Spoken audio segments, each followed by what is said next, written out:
hermanos, nuevamente es un gusto poder estar aquí con ustedes. Yo soy Mu, soy un misionario de Corea y ayer habíamos tenido también el privilegio de estar compartiendo un poco acerca del Evangelio.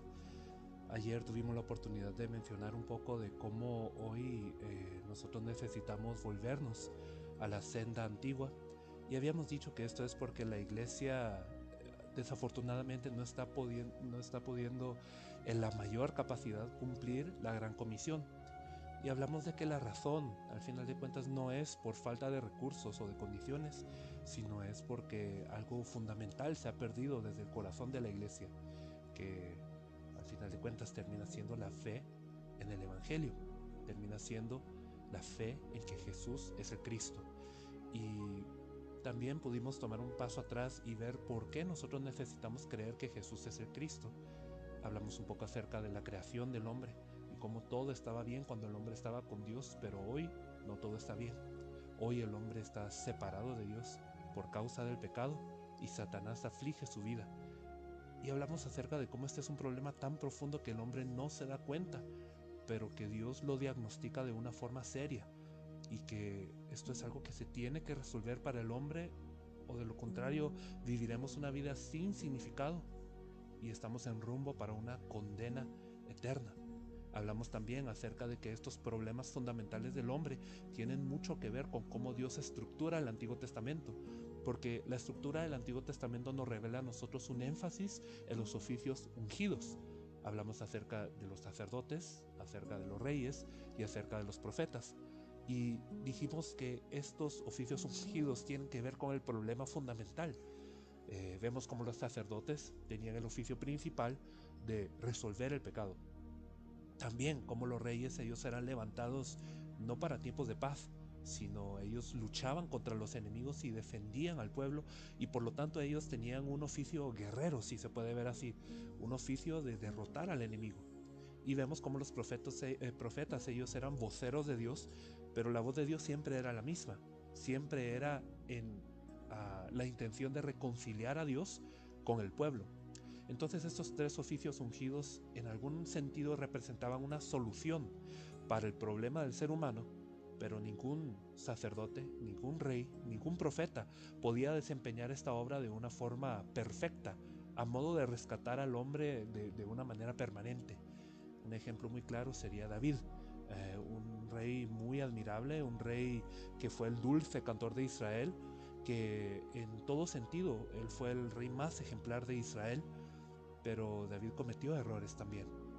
Así como todos nosotros cometemos errores, David cometió errores, y no por decir que él haya fallado más que alguno otro, pero realmente para resolver este problema fundamental del hombre, él necesitaba haber un rey perfecto, necesitaba haber un sacerdote perfecto y un profeta perfecto. Por eso todo esto que está incluso en los oficios del Antiguo Testamento, en los oficios ungidos, esto nos señala de una esperanza que el pueblo de Dios tenía, y una esperanza a la que Dios señalaba de que viniera el verdadero ungido, el verdadero Mesías. Mesías, ungido y Cristo son la misma palabra en diferentes idiomas. Estamos hablando de lo mismo. El pueblo esperaba una solución completa y una solución que viniera de Dios, y Dios prometió enviarla por medio del Cristo. Entonces hoy, hermanos, me gustaría que pudiéramos enfocarnos un poco más en la obra de este Cristo. Y con esto me gustaría que leyésemos por favor Colosenses capítulo 2, versículo 8, y me gustaría leer hasta el versículo 15, en donde dice de esta manera, Colosenses 2 del 8 al 15: Mirad que nadie os engañe por medio de filosofías y huecas sutilezas, según las tradiciones de los hombres, conforme a los rudimentos del mundo, y no según Cristo. Porque en él habita corporalmente toda la plenitud de la deidad, y vosotros estáis completos en él, que es la cabeza de todo principado y potestad. En él también fuisteis circuncidados con circuncisión no hecha a mano, al echar de vosotros el cuerpo pecaminoso carnal, en la circuncisión de Cristo, sepultados con él en el bautismo, en el cual también fuisteis también resucitados con él, mediante la fe en el poder de Dios que le levantó de los muertos. Y a vosotros, estando muertos en pecados y en la incircuncisión de vuestra carne, Dios os dio vida juntamente con Él, perdonándoos todos los pecados, anulando el acta de los decretos que había contra nosotros, que nos era contraria, quitándola de medio y clavándola en la cruz, y despojando a los principados y las potestades los exhibió públicamente, triunfando sobre ellos en la cruz. Amén. Como habíamos hablado, Dios había prometido la solución del problema, y Dios habla de una forma específica. Él habla acerca de que la solución va a ser por medio del Cristo, por medio del Mesías. Y por eso muchas personas en la antigüedad se habían dado cuenta de esta promesa de Dios y esperaban al Mesías, esperaban al Cristo, porque ellos entendían de que el Cristo iba a ser la solución perfecta para su problema. Y quizás algunos lo entendían de una forma errónea, pero hubo muchos también. Si nosotros vemos Hebreos 11, nosotros vemos que había muchos a quien Dios les había revelado la naturaleza del Cristo y cómo el Cristo iba a venir y resolver todo el problema. Y por lo tanto había una espera de muchas ansias en todo el Antiguo Testamento. Y hoy, hermanos, nosotros tenemos el privilegio de ya no tener que esperar esa primera venida del Cristo, porque ese Cristo vino. Y nosotros sabemos que Jesús es el Cristo que vino a esta tierra. Y Jesús hizo muchas cosas interesantes en su ministerio, pero cada una de estas cosas que Él hizo fue para comprobar y para demostrar que Él es el Cristo. Cuando Él sanaba a los enfermos, no era simplemente para que las personas tuvieran una mejor condición de vida, sino era para anunciar que aquel que promete Isaías, aquel que dice la Biblia que va a levantar a los cojos, aquel que va a abrir los ojos de los ciegos, Él ya había venido, el Cristo ya había venido. También cuando Él se pone a marchitar a la higuera, por ejemplo, es una señal de que el Cristo había venido, porque el Antiguo Testamento da una profecía de que el Cristo vendría y que cuando viniese esa higuera sería marchitada. Si nosotros también vemos un poco acerca de cómo el Cristo caminó sobre el agua, no lo hizo al azar, no lo hizo simplemente para desplegar un poder y decir, bueno, miren, yo soy poderoso y ustedes no, sino que el punto aquí fue demostrar que el Cristo está por encima de toda turbulencia, por encima de todas las tinieblas, y que Él es aquel que puede venir a derrotar todas estas tinieblas. Hay muchos ejemplos para dar, pero en pocas palabras Jesús demuestra en todo su ministerio público que Él es el Cristo. Este es el punto central del ministerio público de Jesús. Y muchas personas venían por las sanidades nada más, venían simplemente por el beneficio. Si nosotros nos acordamos de un pasaje de la Biblia en donde dice que 10 leprosos fueron sanados, y 9 de ellos se fueron simplemente con la sanidad, pero no se percataron profundamente del significado que había tras esta sanidad. Uno de ellos regresó y le adoró. Y yo creo que pasa hoy en día también, hermanos. ¿Cómo es que podemos tener nosotros el peligro de recibir el beneficio, de recibir un milagro, pero no darnos cuenta de qué es lo que Dios nos quiere decir por medio de ese suceso? Jesús es el Cristo. Y como el Cristo no solamente demostró durante sus 3 años y medio quién Él es y el ministerio que Él habría de hacer, sino que en la cruz y la resurrección Él perfeccionó y completó la obra del ministerio a un grado que esto es algo que Dios jura. Vamos a hablar un poco más de esto en adelante, pero habíamos dicho, solo para recordarles, que el ministerio del Cristo tenía que ver con el problema fundamental del hombre, como el problema fundamental del hombre tenía que ver con Satanás, el pecado y la separación de Dios, pero el Cristo llega y Él resuelve todo esto de una forma perfecta, de una forma completa. Si nosotros vemos, por favor, en Hebreos capítulo 2, versículo 14, la Biblia dice de esta manera, Hebreos 2, 14 y 15. La Escritura dice: así que por cuanto los hijos participaron de carne y sangre, Él también participó de lo mismo, para destruir por medio de la muerte al que tenía el imperio de la muerte, esto es, al diablo, y librar a todos los que por el temor de la muerte estaban durante toda la vida sujetos a servidumbre. La Biblia nos dice que Jesús murió en la cruz, pero cuando Él murió en la cruz no fue Él que fue derrotado. Él murió porque era el plan de Dios que Él descendiera al Hades, que descendiera a las tinieblas. Y si nosotros vemos en Primera de Pedro, nosotros vemos cómo aquí Jesús declara su señorío, declara cómo Él es el Cristo de la promesa, y todos los que están cautivos pueden notar que Él es el Cristo, que Dios prometió su promesa, que las tinieblas iban a ser derrotadas y Satanás iba a ser vencido. Jesús declara su señorío sobre todos los muertos, sobre todos los presos. Él derrota a Satanás de una manera perfecta. Como hemos leído en Colosenses capítulo 2, nosotros vemos que en esa cruz fueron humillados públicamente. Todas las potestades, todas las artimañas de Satanás, eso se expuso públicamente sobre la cruz, y Jesús resucita de entre los muertos, habiendo vencido a la muerte y habiendo vencido a aquel que tiene el poder de la muerte, que es Satanás.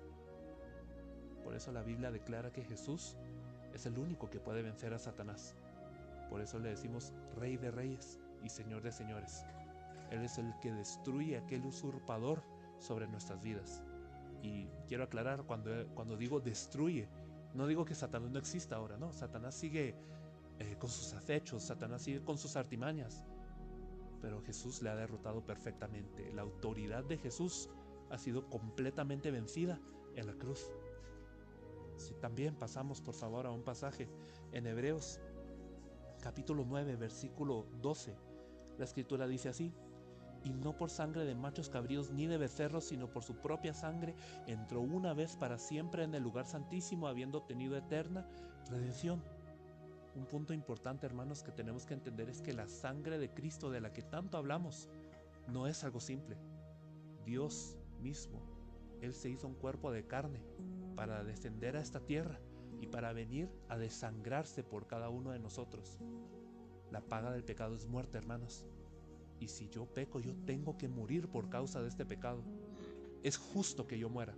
Es correcto y legal que yo muera. Todos nosotros tenemos este problema del pecado. Pero Dios nos amó tanto que no nos dejó morir de esta forma, y envió a su Hijo unigénito para que Él, estando aquí en esta tierra, fuera perfecto en todos sus caminos. En otras palabras, Jesús nunca tuvo pecado, nunca procedió con pecado. Aún en las partes que parecía que Él estaba muy agresivo, Él nunca pecó, porque siempre obedeció la voluntad de su Padre Dios, hasta el punto en donde Él decía: yo y el Padre uno somos. Y esa justicia que Él alcanzó, esa perfección que Él tiene en la cruz, perdone, ¿cómo lo puedo formular? Esa perfección que Él tuvo en la cruz, no la usó en la cruz. Él tomó sobre Él todo nuestro pecado, todo nuestro error, toda nuestra rebeldía delante de Dios, por lo que nosotros debíamos de ser muertos. Él lo tomó y sufrió la ira de Dios ahí en la cruz, hasta tal punto que Él exclama sobre la cruz: Dios mío, ¿por qué me has desamparado? Y Él, como les recuerdo, era alguien que decía: yo y el Padre uno somos. Nunca había estado separado de Dios. ¿Por qué?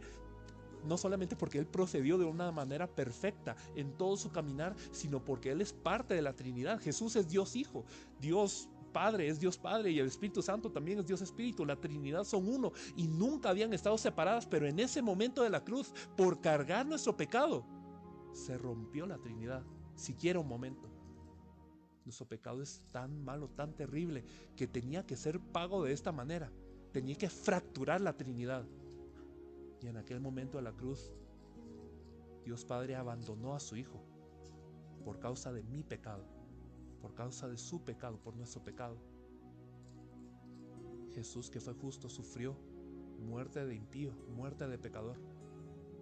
Y esa justicia que Él alcanzó, esa perfección que Él tuvo durante su caminar, eso lo imputó hacia nosotros. Tuvimos un cambio de posición. El pecador, ahora llamado justo, y el justo fue llamado pecador sobre la cruz. Jesús resolvió nuestro problema de pecado, hermanos.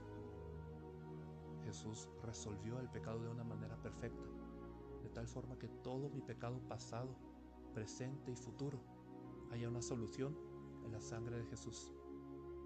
Por eso aquí la Biblia, como leímos, dice que Él obtuvo una redención eterna. No es algo que se vaya a manchar o a caducar por el error humano. Y con esto no estoy queriendo decir que ahora tenemos licencia para pecar porque Jesús murió por nosotros. Estoy diciendo que mi pecado fue tan terrible que Jesús tuvo que morir en la cruz por mí, pero que su sangre y su obra fue tan perfecta que ahora Dios me mira y no me mira con pecado. Él se ha olvidado de mi pecado, según dice Isaías. Y es hasta el punto en donde Hebreos capítulo 10, verso 14 dice así: porque con una sola ofrenda hizo perfectos para siempre a los santificados. Una sola ofrenda bastó. La ofrenda del Cristo bastó para que usted y yo fuéramos hechos perfectos para siempre. Y esa palabra es bien fuerte, perfecto. Dios me ve y me ve perfecto. Dígame, hermano, si yo soy perfecto. Yo no soy perfecto, yo soy lleno de errores, yo soy lleno de cosas. Cualquier cosita me mueve, cualquier cosita me distrae. En cualquier momento yo ando cometiendo un error delante de Dios, pero la sangre del Cristo hace que Dios me mire y que diga: vos sos perfecto. Así de poderosa es la obra de Cristo sobre la cruz, hermanos. Por eso le llamamos a Él el verdadero sacerdote. Él no solamente dio una ofrenda perfecta, que es Él mismo, sino que Él perdona el pecado, y hasta el día de hoy Él está delante de Dios representándonos, intercediendo por nosotros, diciendo: Padre, estas personas que han creído en mí, estas personas están aceptas delante de ti porque yo pagué por su pecado. Y un punto más, hermanos, si nosotros vemos Hebreos capítulo 10, versículos 19 y 20, dice así: así que, hermanos, teniendo libertad para entrar en el lugar santísimo por la sangre de Jesucristo, por el camino nuevo y vivo que Él nos abrió a través del velo, esto es, de su carne. La Biblia nos dice que ahora tenemos una libertad para entrar en el lugar santísimo por la sangre de Jesucristo. Solo para que entendamos un poquito, el lugar santísimo es en donde se manifestaba la presencia de Dios en el Antiguo Testamento. Era el lugar más profundo del santuario, o decir del tabernáculo, perdón. Y allí se manifestaba la presencia de Dios. Pero en la antigüedad había un velo grueso que separaba ese lugar santísimo de todo el resto, porque la presencia de Dios para el pecador es una presencia temible. El pecador es fulminado en la santidad de Dios. Por eso tenía que haber una pared, tenía que haber una división. En algún sentido era para nuestra protección, pero también quería decir que nunca podíamos estar con libertad en la presencia de Dios. Nunca podíamos conocer a Dios directamente. En el Antiguo Testamento así funcionaba, porque nuestro pecado era así de fuerte y Satanás tenía un control sobre nosotros así tan fuerte que no podíamos estar en la presencia de Dios. Pero cuando Jesús carga la cruz ocurre algo: el velo del templo se rasga a la mitad. Es como Dios diciendo: ahora tú tienes osadía. Osadía es una palabra que, por ejemplo, en la versión en portugués de la Biblia dice osadía en vez de libertad. Y a mí me parece que también da un significado muy importante.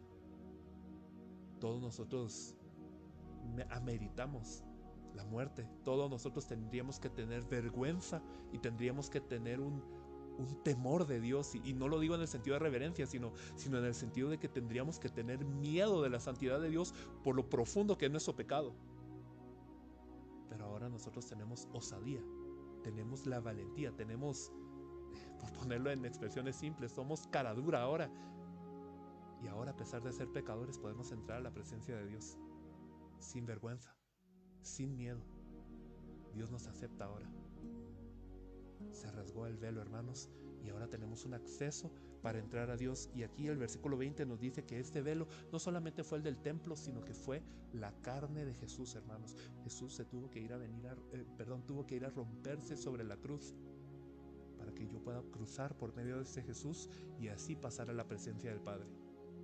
Yo soy el camino, la verdad y la vida, y nadie viene al Padre sino por mí. Hermanos, Jesús es el Cristo. Y Él resolvió el problema.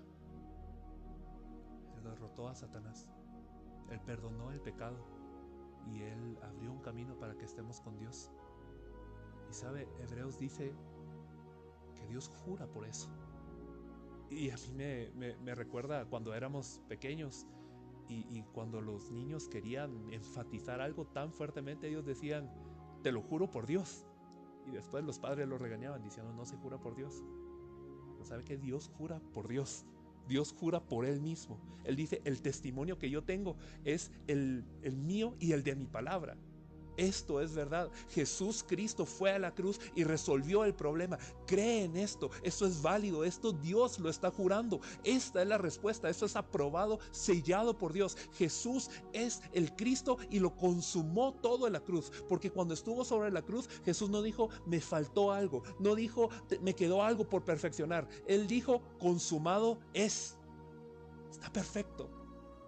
Si la obra del Cristo no hubiera sido perfecta, hermanos, Él no hubiera podido resucitar.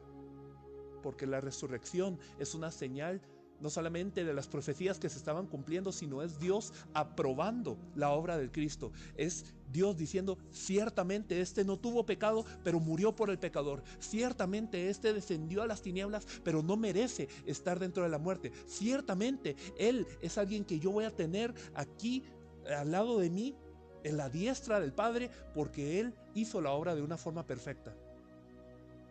La resurrección es una prueba verídica, hermanos, de que la obra del Cristo fue perfecta. Ese es el Evangelio, que Jesús es el Cristo. Mi problema fue resuelto por Jesús de una forma perfecta. Ahora el asunto, hermanos, y llegando quizás un poco a la conclusión de este tema, es Dios nos pide una cosa. Dios nos pide creer. La obra del Cristo ya está hecha, ya es perfecta, pero Dios nos pide que nosotros recibamos esa obra, porque hay tantos hermanos que saben de esta obra, tantos que han oído que Satanás ya fue vencido, pero siguen luchando contra Satanás en sus propias fuerzas, en sus propios rituales, y no se van a la sangre de Cristo, no se van a la cruz. Hay muchos que saben que Jesús murió por el pecado, pero cuando lidian con el pecado, intentan luchar con su disciplina, intentan luchar con una forma humana, intentan luchar con cualquier otra cosa, pero la sangre de Cristo no les parece respuesta. Y especialmente, hermanos, en la iglesia nosotros buscamos la presencia de Dios, buscamos la dirección de Dios, buscamos que Dios esté con nosotros, pero eso lo estamos buscando en todo otro lugar. Estamos buscándolo en un ambiente, estamos buscándolo en una alabanza, estamos buscándolo en un conocimiento de la Biblia, en cualquier otra cosa, hermanos. Y no les digo que está mal alabar, no les digo que está mal orar o leer la Biblia. Claro, es bueno, hágalo por favor, pero sepa que el único camino para estar con Dios y el único que me puede realmente mostrar la presencia de Dios es el Cristo. Pero hay algo que ha ocurrido hoy. Regresando un poquito al mensaje de ayer, Satanás ha atacado el Evangelio de tal manera que el Evangelio parece incompleto, de tal manera que nosotros le añadimos al Evangelio nuestras justicias y pensamos que va a ser la combinación de estas dos cosas lo que hace el Evangelio válido. Pero no es así, hermanos. No le digo que usted se tiene que portar mal o algo así, no, pórtese bien, sea una persona de oración, sea una persona de alabanza, lea la Biblia, claro que sí, hermano, pero eso no tiene que venir de un corazón que desconfía en el Cristo. Por favor, crea que Jesús es el Cristo y que Él ha resuelto el problema de la humanidad. De lo contrario, hermanos, estamos rechazando el testimonio de Dios, estamos disminuyendo la importancia de la única respuesta que Dios nos vino a dar.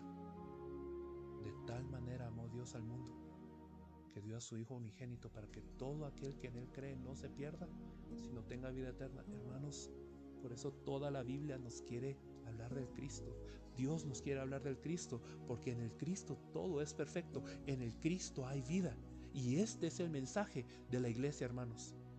Jesús decía algo: sobre esta roca edificaré la iglesia, las puertas del Hades no prevalecerán contra ella. Y no estaba hablando de Pedro para que él fuera el primer papa o algo por el estilo. Él estaba hablando sobre la revelación que Jesús es el Cristo, el Hijo de Dios. Tal vez el pastor Ángel ahora nos va a compartir un poco más de esto. Pero a lo que voy, hermanos, es que si estamos sobre esta roca, venga marea, venga viento, venga tormenta, no se cae la iglesia. Pero si la iglesia hoy está siendo vencida por todo tipo de cosas, entonces, ¿por qué es? Simplemente es porque está fundada sobre arena y no sobre la roca. Tenemos que revisar nuestro fundamento, tenemos que revisar nuestra fe. Por favor, hermano, no crea No, yo voy a la iglesia, estoy bien. Por favor, no crea, yo recibí un milagro hace 5 años y por eso yo estoy bien. Por eso no crea, yo soy misionero y estoy recorriendo las naciones y por eso yo estoy bien. No, por favor, que su fe esté sobre el Cristo, sobre la obra del Cristo. Porque de lo contrario, hermanos, repito, no estamos sobre la roca. Hermanos, yo quiero llegar y hoy estoy quizás un poco emocionado en esto, porque amerita estar emocionado. La buena noticia es algo por lo que deberíamos de cantar en toda la eternidad, hermanos. Yo no soy mucho de cantar, pero se los digo así en el sentido de que la buena obra, la buena nueva de Jesús como el Cristo, la obra de la cruz y la resurrección, eso amerita que de verdad estemos, que meditemos en ello por toda la eternidad. Pablo decía algo que hasta el día de hoy a mí me sigue haciendo pensar. El amor de Cristo me constriñe, pensando en esto, que si uno murió por todos, luego todos murieron. Y Él murió para nosotros, para que todo aquel que vive ya no viva para sí mismo, sino que para que viva por aquel que murió y resucitó por ellos. Esto lo dice 2 Corintios capítulo 5 del versículo 14 al 16. Y nosotros vemos que Pablo, él estaba expresando algo profundo de su corazón. Si el Cristo murió por mí, entonces, ¿qué resta? Mi vida ahora es en servicio de ese Cristo. Yo quiero vivir por este Cristo. Y no lo hago por una obligación, no lo hago porque tema perder la salvación, no lo hago porque el pastor me obligue o algo así, sino lo hago porque de verdad el misterio de Cristo es tan profundo en mí que no me queda de otra. Yo quiero vivir por ese Cristo. No hay vida más feliz que vivir por el Cristo. Y si ese amor del Cristo, si esa revelación del Cristo no se restaura en la iglesia, hermanos, lo vamos a terminar haciendo todo por un motivo diferente, por una obligación diferente, y al final perdemos fuerzas y la iglesia se queda estancada en una religión, se queda estancada en algo que no da vida. Por eso, hermanos, más allá de una crítica, más allá de venir a quejarme de la iglesia, no, hermanos, hoy estamos hablando que necesitamos una restauración, pero no les estoy hablando de un avivamiento en emoción, no les estoy hablando de tener más milagros o más sanidades, no les estoy hablando de tener más conocimiento bíblico y que todos se saquen un doctorado en teología. No, les estoy hablando acerca de que necesitamos conocer al Cristo. Un último detalle y ya les dejo. Es que si usted se acuerda de la mujer samaritana, esta era una mujer que nadie pensaría que ella fuera a salvar a su ciudad Sicar. Una mujer que tenía 5 maridos, o tuvo 5 maridos, y ahora estaba viviendo con uno que ni siquiera era su marido. ¿Quién pensaría que ella fuera digna del evangelio? Y usted puede pensar que la mujer samaritana era un caso especial, pero no. Todos nosotros somos así, en alguna manera u otra. Pero Jesús vio que era necesario pasar por Samaria. Y ustedes saben del encuentro que él tiene con esta mujer. Jesús le pide beber. Esta mujer le dice, judíos y samaritanos no se mezclan, no interactúan. Y Jesús le habla de misterios profundos. Jesús le dice acerca de cómo Dios es espíritu. Le dice acerca de que si ella supiera quién es Jesús, ella le pediría a él de beber y que él le daría un agua que haría que ella nunca tuviera sed. Él le dice muchas cosas, pero la mujer no cambia. Hasta un punto, ella le dice, me parece que tú eres profeta, pero nosotros esperamos al Mesías, llamado el Cristo. Cuando Él venga, Él nos declarará todas las cosas. Por pecadora que fuera esta mujer, ella tenía una esperanza. Dios ha prometido al Cristo y cuando venga el Cristo, Él nos va a decir todo, Él nos va a declarar todo, se va a resolver todo. Y Jesús le dice, yo soy el que habla contigo. Jesús aquí no borra su historia, aquí no la sana de alguna enfermedad, no le da un milagro así vistoso. Pero esta mujer bota el cántaro y va a decirle a todos los de su pueblo, vengan, vean a un hombre que me ha dicho todo lo que yo he hecho. ¿No será este el Cristo? Su mensaje no fue complicado. Su mensaje no fue con 10 citas bíblicas No fue nada de eso, no fue rebuscado, no fue enseñado. Simplemente dijo a todas las personas: miren, yo me encontré con el Cristo, vengan a ver el Cristo. Y por esta mujer, todo el pueblo de Sicar llegó y escuchó el testimonio de Jesús, que Él es el Cristo. Hermanos, si de verdad nos interesa cumplir la gran comisión, si de verdad queremos que el Señor, después del cumplimiento de la gran comisión, Él pueda retornar, necesitamos encontrarnos con este Cristo genuinamente. Dios les bendiga, hermanos.